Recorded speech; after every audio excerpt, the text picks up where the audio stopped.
Thank you for having me up here. I kind of have a really silly question. Considering your infinite intelligence, this might be really kind of crazy. But so here's the deal, okay?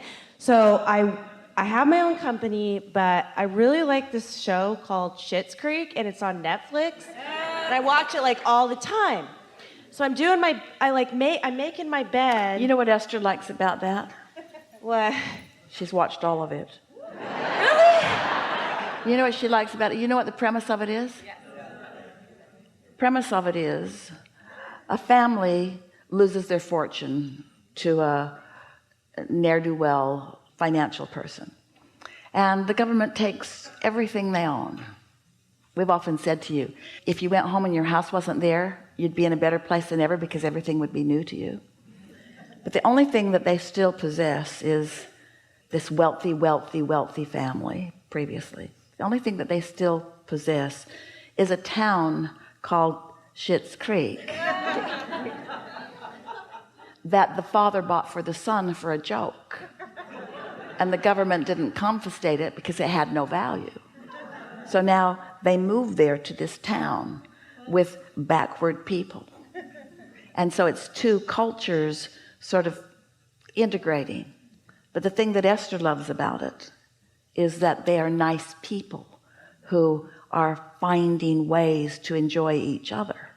It's a blending of niceness. Yeah. And it doesn't matter where you are. Mm-hmm. Yeah. And so I'll be watching the show, and I got new bedding and I'm making my bed, and the show's on in the background, and he's making his bed, or he just got something, he's making his bed, and the TV's playing that, and I'm doing that same thing, and it keeps happening over and over again, and I keep going, oh, alignment, oh, that's alignment, because I'm seeing it after I think it. I can't really explain it, but it seems like it's like synchronicity. Well, there is synchronicity to everything. Sometimes people would think, well, when there are only 4 plots going on, and so the odds of you hooking up with something that they might be doing, but it's bigger than that. Anytime that you notice something or identify something and then activate it in your vibration, then the universe causes you to align with it more and more and more and more and more. Oh, okay.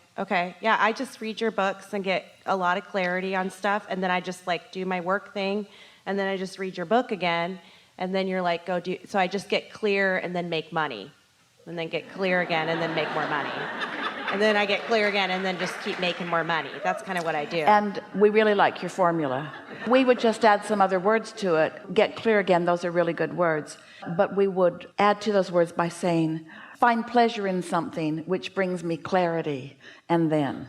Yeah, it seems like I'm downloaded, you know me, like I'm your family or something. I don't know, I'm downloaded to you, and then I'm starting to notice I'm downloaded to everything.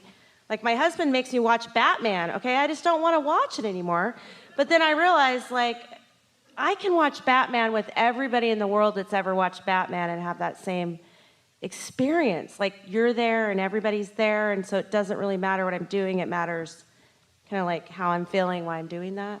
Let's talk about this. It seems like an odd way to approach this, but stay with us because there's something really good about this conversation. And this is the way we like to explain it.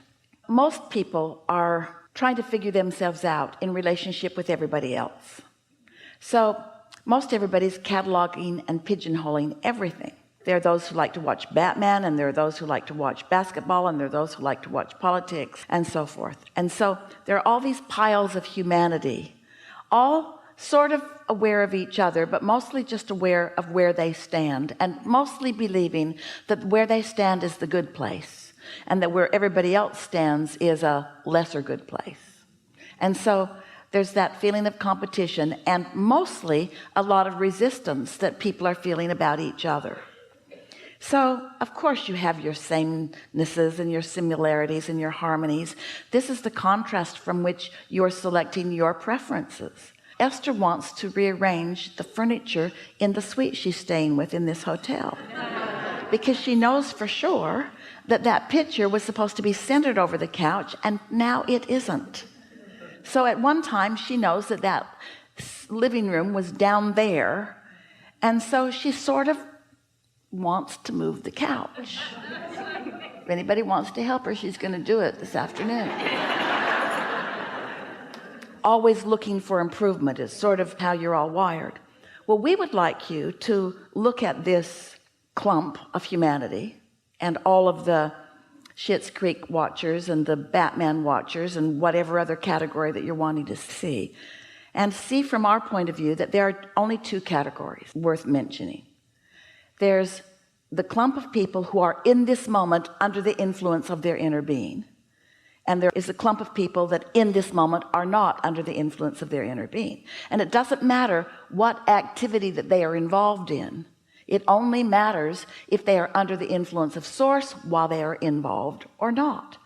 Because if they are under the influence of source, then no matter what they are involved in, they are finding the positive aspects of it, and it's feeding them in a positive and productive way. And they are enjoying their life in this moment, which is what it's all about. Can you hear that from us? When we say you are here for the pleasure of creating here, do you hear that? Or do you think you're here to fix a broken world? Do you think you're here with responsibility? Or do you think you're here for the pleasure of creating? And if there is anything that we have noticed as we have been sort of guiding Esther along in watching her discover her true self, who she really is, it's this subject of the practicality that she has been taught by her physical surroundings and the power of connection, which we are teaching. And we are wanting her to hear us when we say there is nothing more highly practical than to be tuned into this source energy.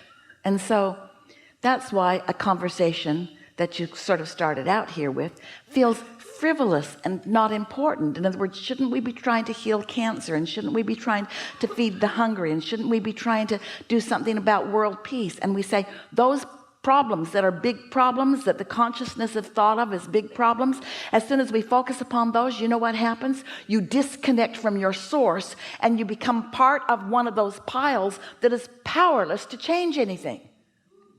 Powerless to change anything. If you are not willing to be selfish enough to hook up to this energy that feels good when you hook to it, then you haven't got anything to give anyone anyway, you see. And so we just wanted to put some context into what you're talking about, because at face value you look a little flaky. And so does Esther, talking about these things that are frivolous in nature when there are real world problems that could be addressed. The other day Esther was having a moment. She wasn't daydreaming, she was nightmaring, and she sat to visit with us, asking us if we could help her out of it.